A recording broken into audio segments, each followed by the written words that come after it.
Speculation is flying. The pressure has increased. Fans are debating. Who should we chase?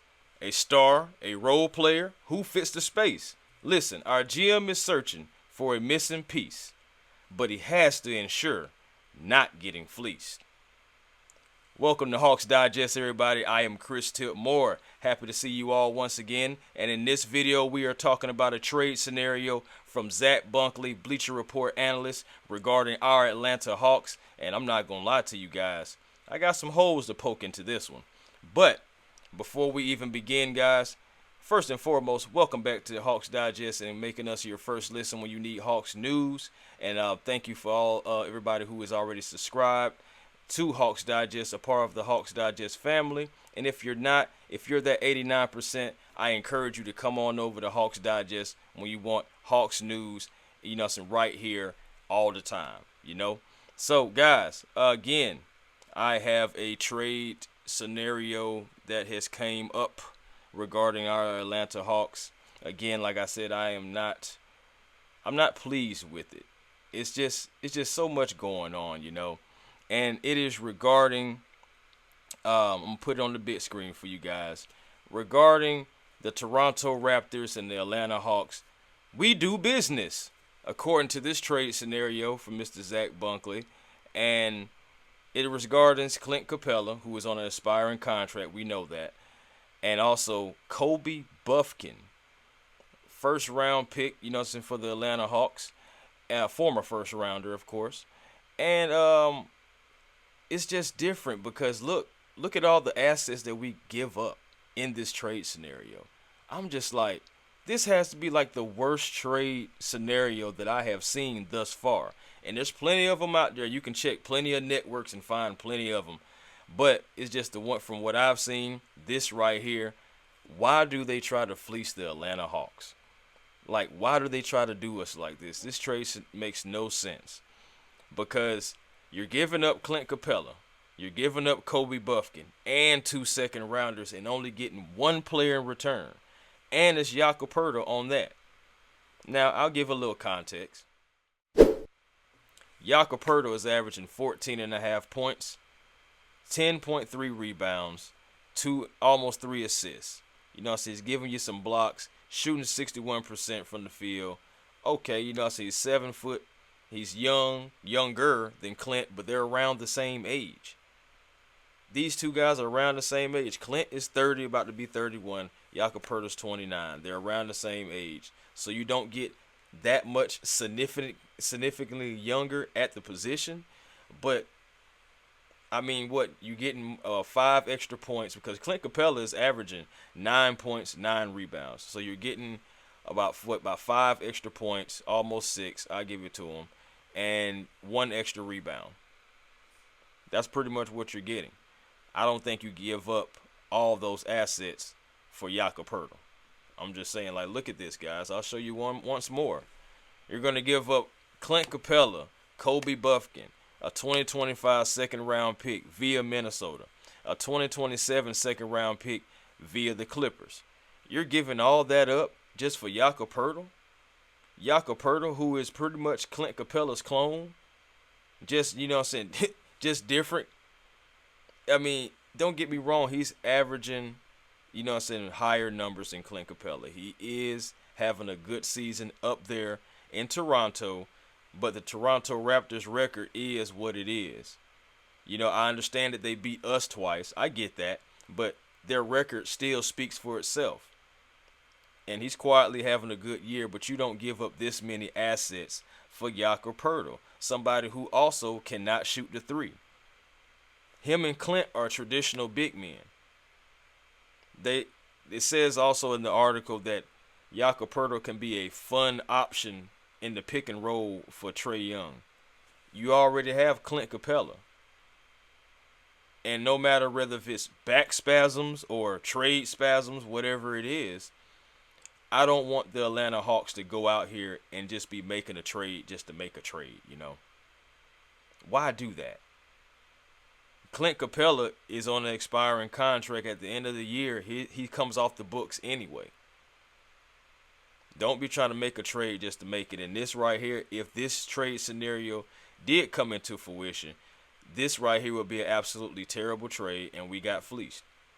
We fleeced ourselves because you're giving up all those assets for Jakob Poeltl, and I just don't feel like that is, the direction that the Hawks want to go.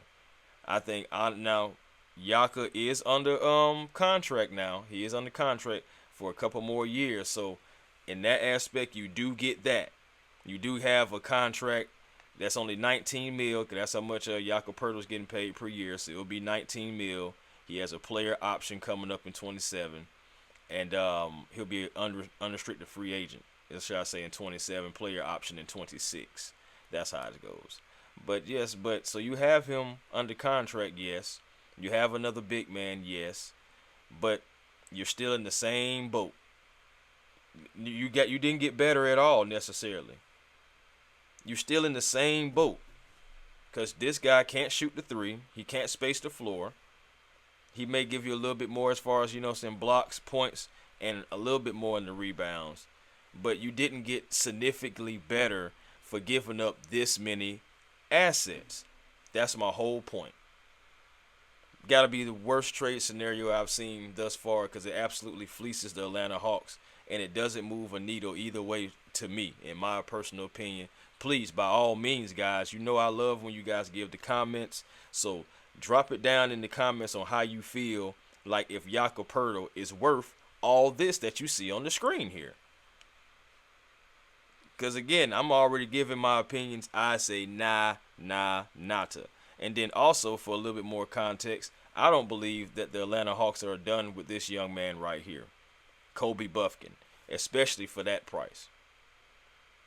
I think the Hawks keep Kobe Bufkin if that's the trade on the table, if that's the deal that's on the table, hypothetically. First and foremost, Kobe is a first-round pick. I don't think they want to just give up on Kobe so fast. I mean, he had 31 points in a preseason game. I think the Hawks, so they enjoyed that. I think they enjoyed having Kobe Bufkin being behind Trae Young. And also, I believe the surprise emergence of Keaton Wallace also, was something that the Hawks wanted to explore, with possibly having Bufkin and Keaton Wallace in the backcourt against certain lineups, because I don't see Kobe really being necessarily a point guard. He's really a shooting guard. He's really a two. But, so of course he's going to be a playing point guard, but I like Keaton Wallace to possibly be in that point guard role. I like Keaton Wallace, first of all. Like, he's grown on me for sure. He's come up big in big situations, and I believe he's a very serviceable point guard behind Trae Young. Of course, so we could always get better. Of course, we can always have more assets. I'm always into good problems. As far as, like, when it comes to players, just like, okay, like, what are we going to do with this guy? What can we do with this guy, But, again, the Hawks are not done with Kobe Bufkin. I'm a firm believer in that. And unless the right trade scenario happens, the organization, the front office is not going to pull the trigger and get rid of Kobe Bufkin, especially for that trade scenario. I'm not telling the Atlanta Hawks not to make a trade. If it's going to make you better, if it's going to, like, help you in the future, make your future, like, give you that foundation like you've been doing, like with the DeJounte Murray trade, getting Dyson Daniels and Larry Nance, some aspiring contracts like that, and also a young, guy that's really making waves in Atlanta. Probably going to be first team all defense, and he's leading the league in steals. So, I mean, you already got, like, a foundation that you're working with. You got to continue to build on that foundation. And I'm just being honest, guys. That ain't it, okay? That ain't it. So, again, guys, man, I just wanted to give a quick scenario and just talk about this trade scenario. I'm not feeling that. And honestly, if that's what's on the table, I prefer the Atlanta Hawks to stay pat. Do not move. Do not be moved. If that's the trade scenario on the table, I would not make that trade for Jakob Poeltl. If it was Clint Capela and maybe a pick swap, second round pick swap, and then for Jakob Poeltl, then I do that.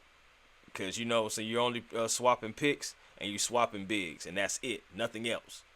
But that's not the scenario, and I'm glad, I just had to get that off my chest with y'all guys. But please, again, by all means, Drop your comments in there. Let me know if Jakob Poeltl is worth all that. Let me know if you even make a move for Jakob Poeltl at all. Because the Hawks do need front court help, but is that the help that we really need? Let me know, guys. You know what I'm saying? But thank you guys for always tuning in to Hawks Digest, making us your first listen when you need Hawks news all the time, you know? So again, guys, until next time, peace and blessings to you all. Again, I am Chris Tipmore for Hawks Digest. I'll holler.